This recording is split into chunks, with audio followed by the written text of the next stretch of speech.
Resign. Resign.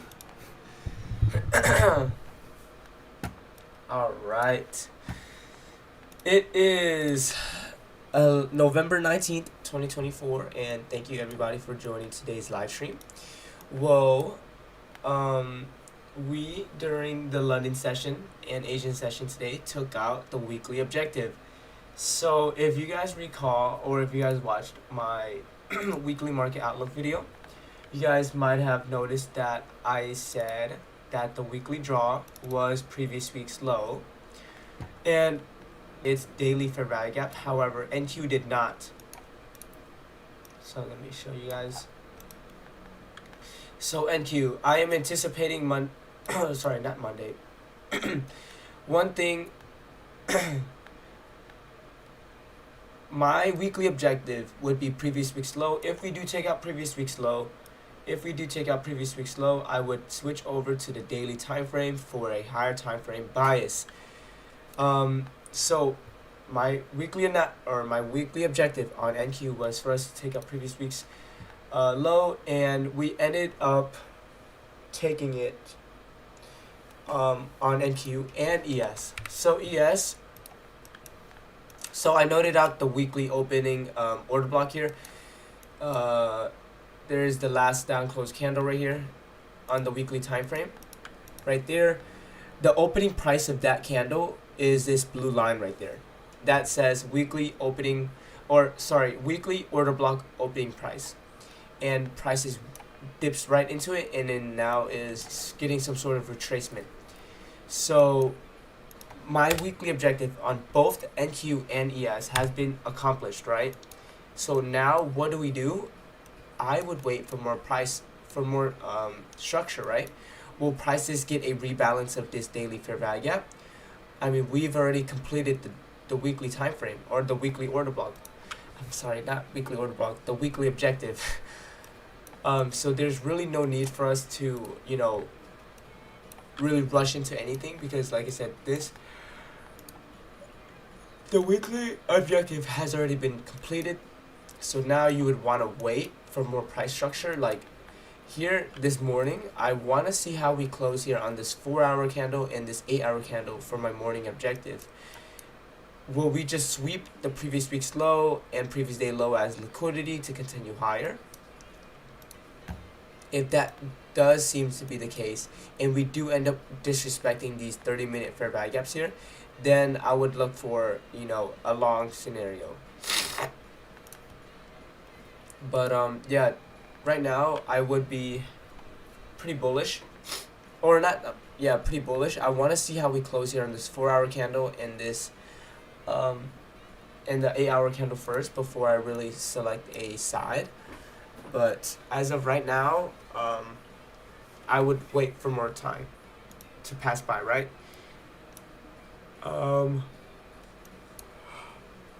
Yeah. So ES retraced back inside its respective daily fair value gap. This daily fair value gap right here.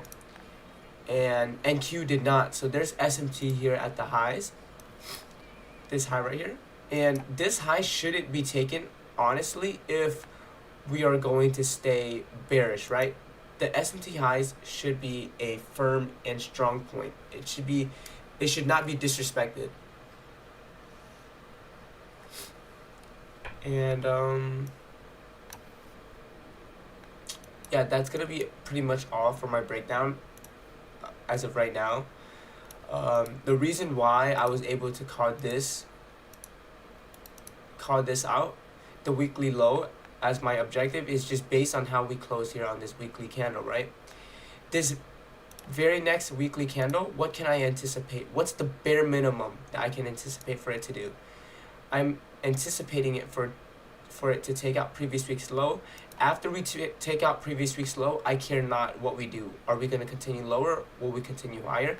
I don't really care. I would wait for more, I would wait for daily candle to close after, for a daily candle to close for my objective, right? For my higher time frame bias, because my bias here on the weekly time frame has already been completed. So now, like I said, I do want to wait and see how we close here on this 4-hour candle. Will we create a 4-hour candle fair value gap, and will we rebalance that 4-hour fair value gap? Will we not? But we still have 15 minutes left, so let's not get too hasty. Yeah.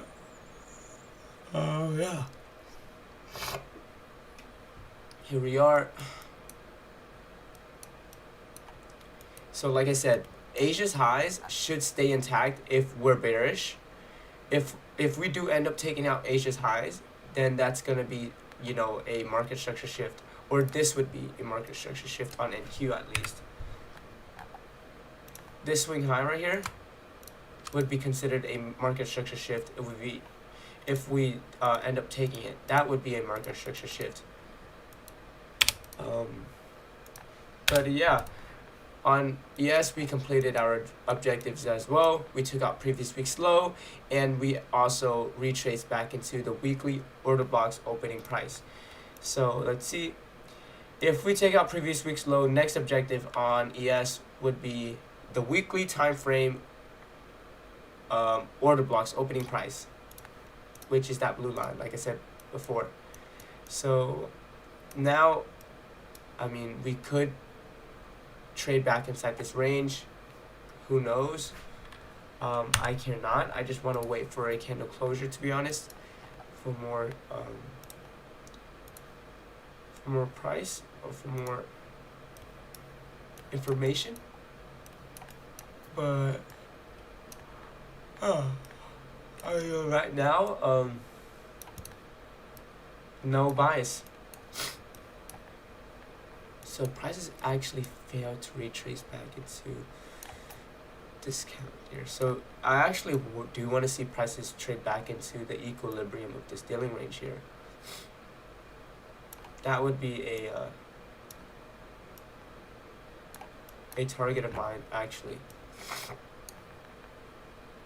is equilibrium of this dealing range.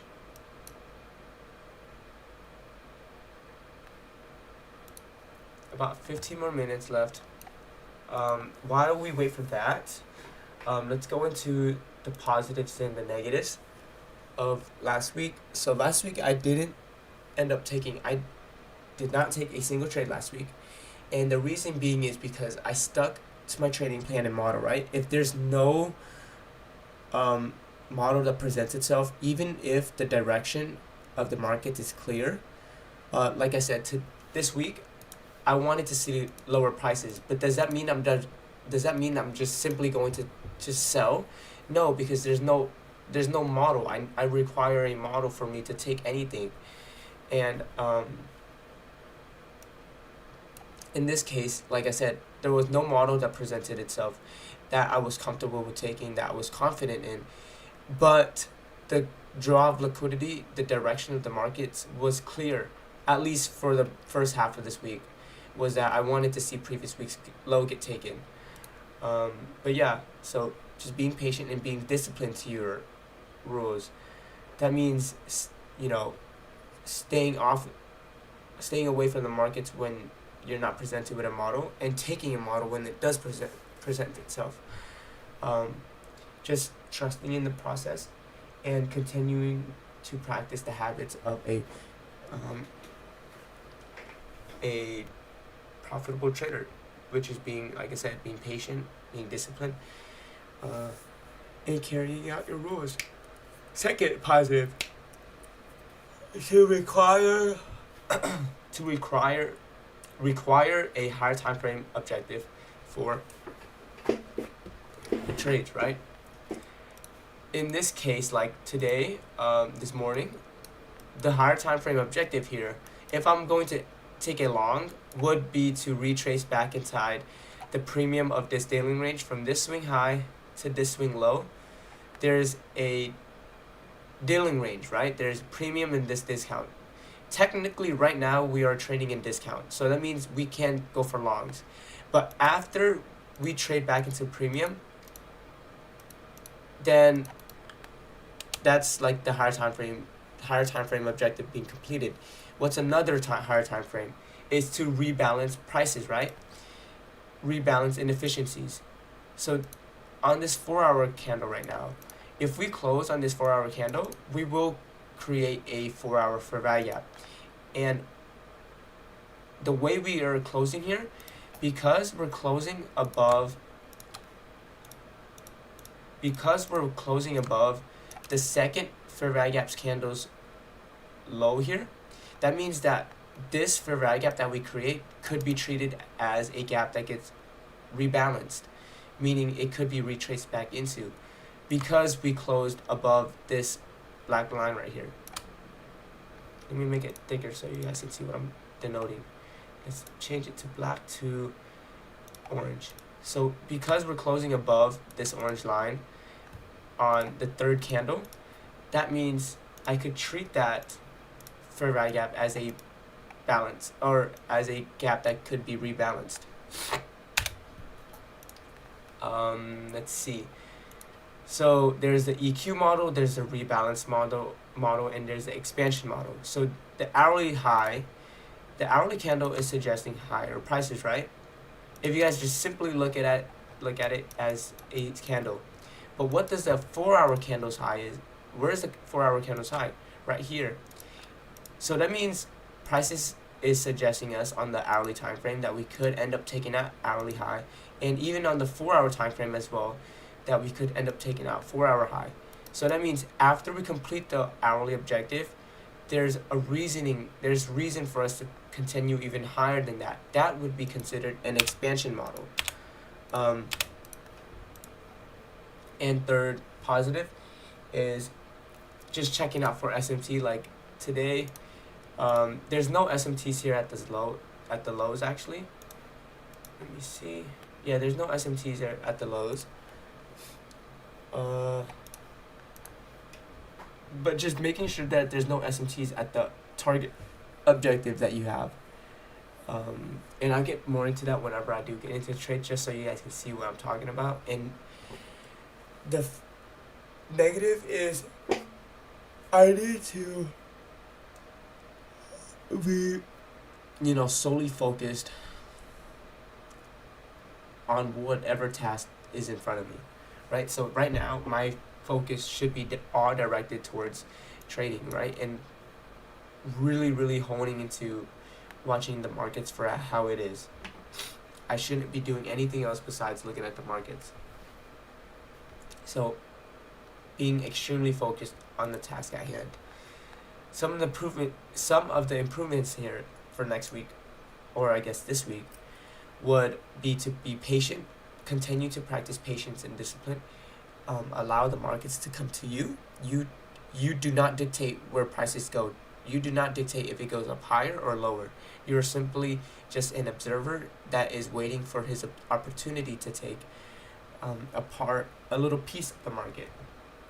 Second thing is, the model that you're going to take, or at least for me, I require a higher time frame objective. So 4 things. Why do prices move? To rebalance inefficiencies, to retrace back into discount and premium, to generate and to take liquidity. That's the 4 reasons why prices move. And I got this idea from Justin Ireland, and I'm sure he got that idea from ICT. And the third thing is, gotta check for SMT at the target highs. And like I said, I'll dive more into that whenever there is a trade that presents itself, or a model that presents itself, so you guys can kind of see what I'm talking about. The 4th thing is being extremely focused, immersed into the task at hand. Whatever you're doing, you may be reading, you may be doing homework. If you're focused on 2 different things at once, you can't really give it your all at that one task, So just being extremely focused, and this goes outside of trading too. Alright, so that's a reminder for me to log into my account, because sometimes it logs me out, sometimes it kind of kicks me out, so I have to kick myself back in.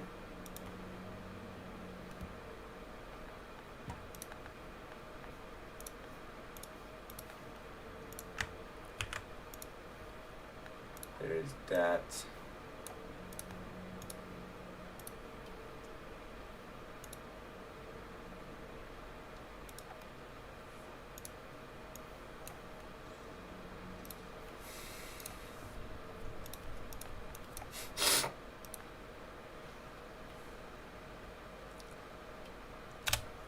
Alright. So that basically covers the entirety of the pros and cons. There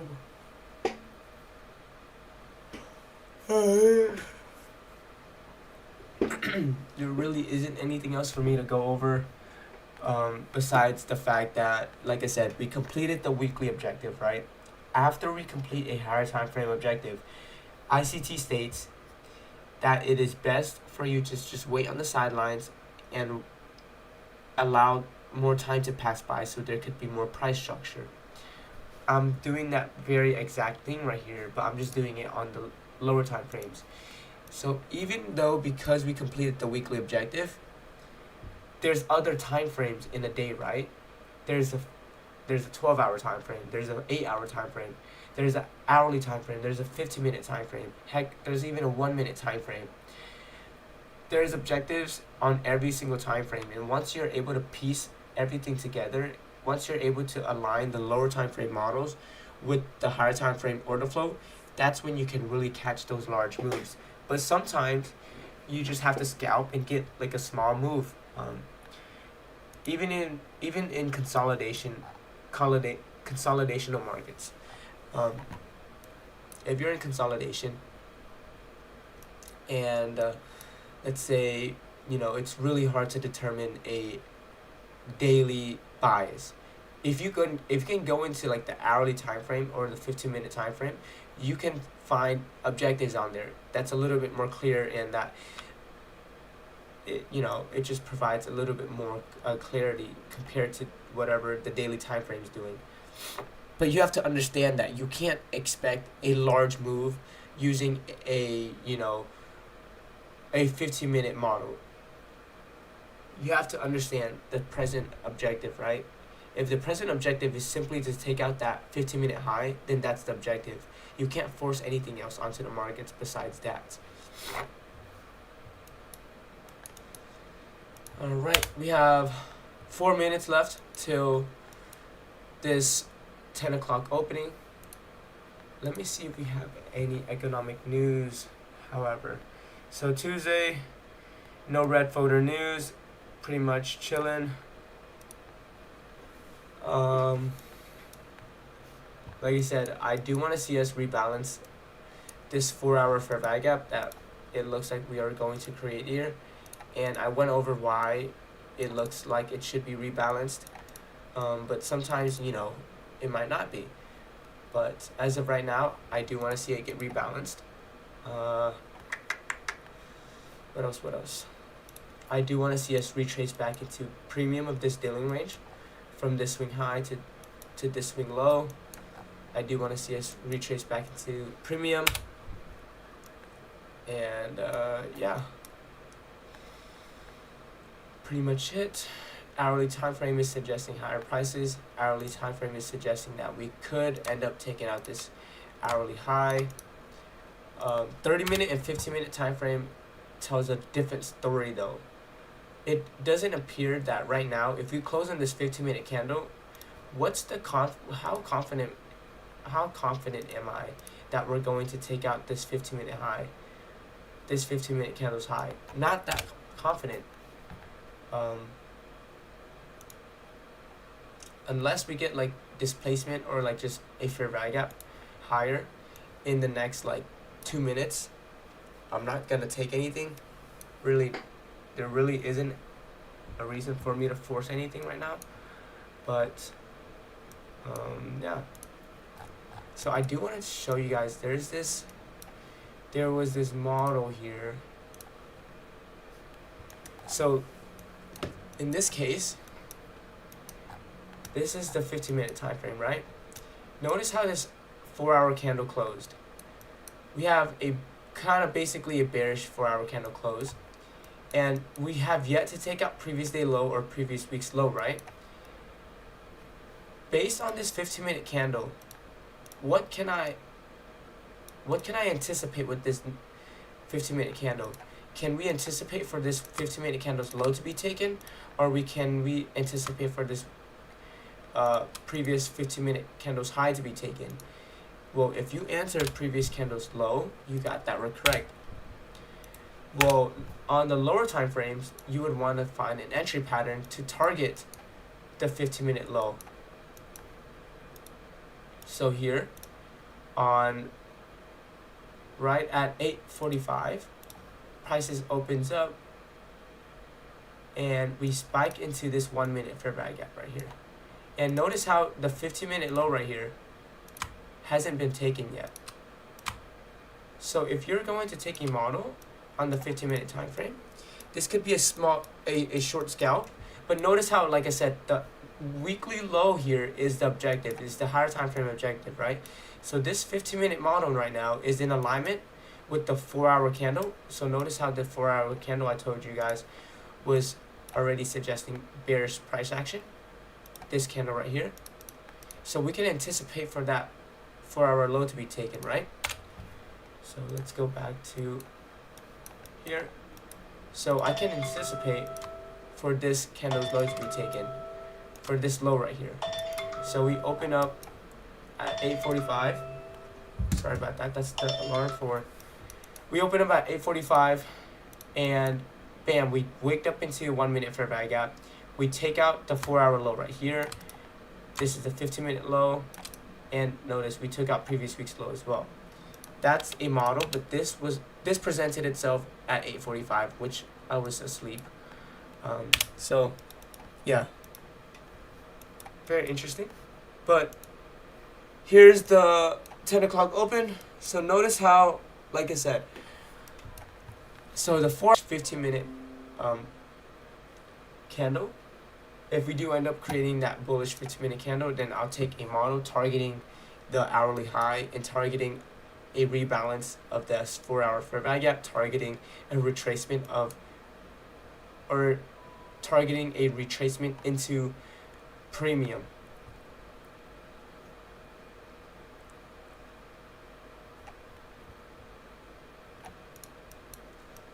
But yeah, like I said, that's pretty much all I have for right now. Hopefully I broke that down enough for you guys to understand what I'm talking about. But yeah.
Let's see here.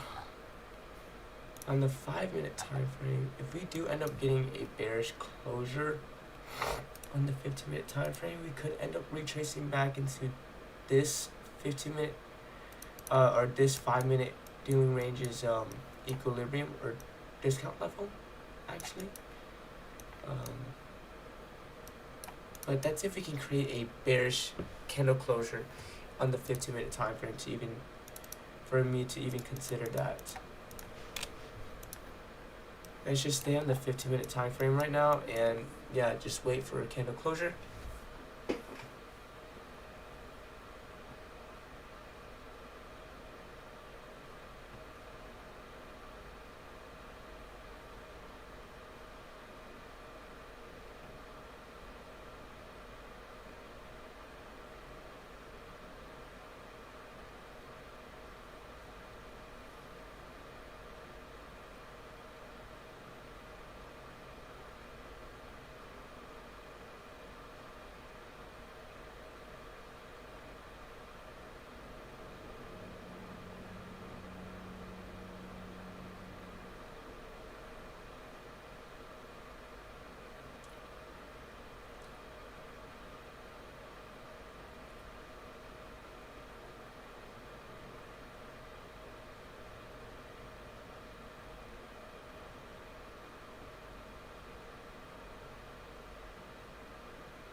Dum dum dum dum dum dum dum dum dum.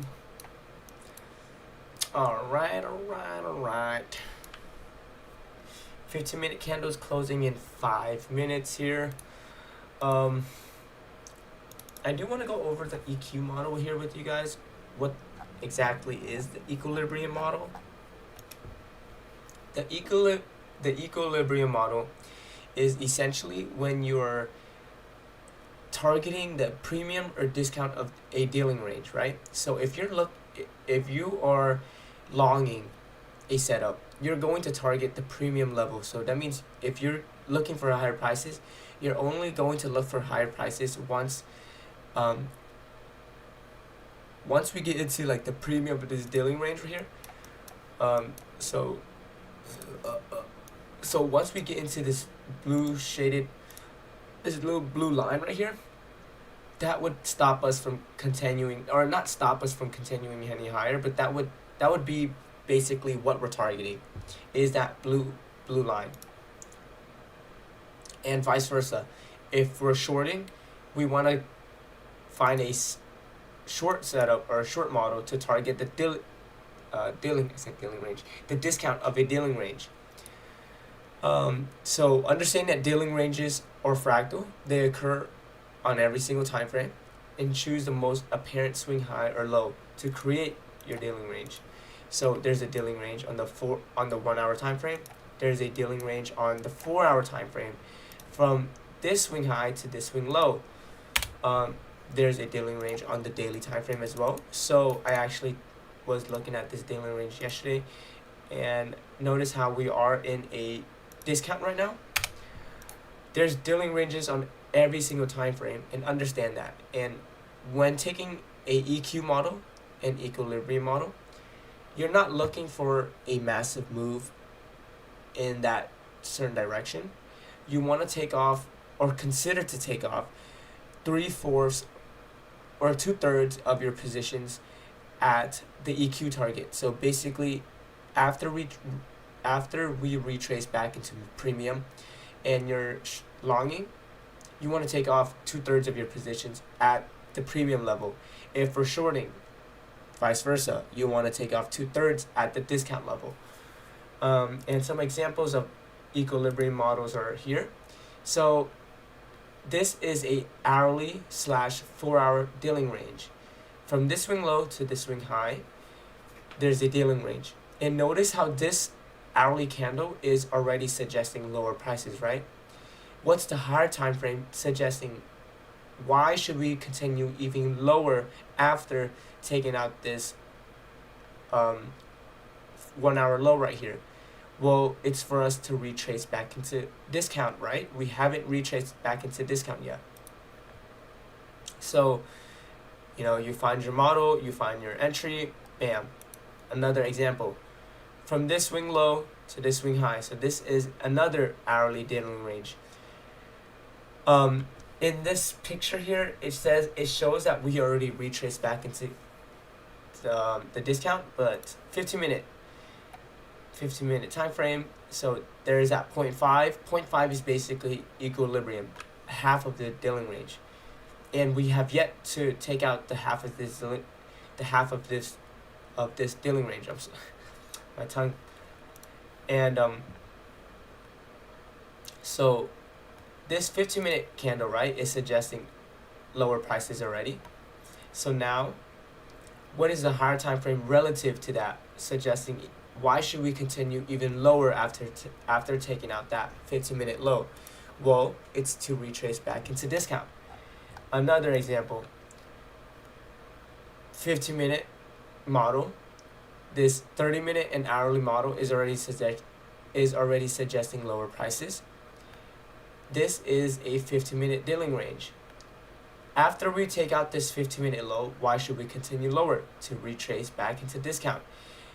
These things occur every single day, every single time frame. They're happening like all the time, right? It's just you have to find a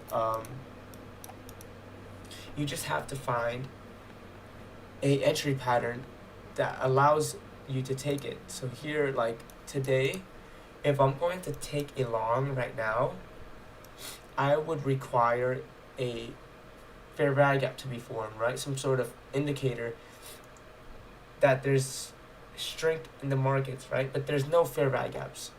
On the 2 minute, 3 minute, 4 minute, no fair value gaps, even 5 minute. So there's no reason for me to be taking any models here because there's no displacement. Displacement is also a key, factor in the way I trade. And because there's no displacement, I'm not going to consider anything here. I think that's basically it. I don't feel like I don't want to waste, or not waste, but like spend more time on stream waiting for a model. But I already gave you guys what my bias is here for the morning. I want to see us take out at least this hourly high, and for us to retrace back into discount, or not discount, but premium. And thank you guys so much for watching, and until next time, peace out.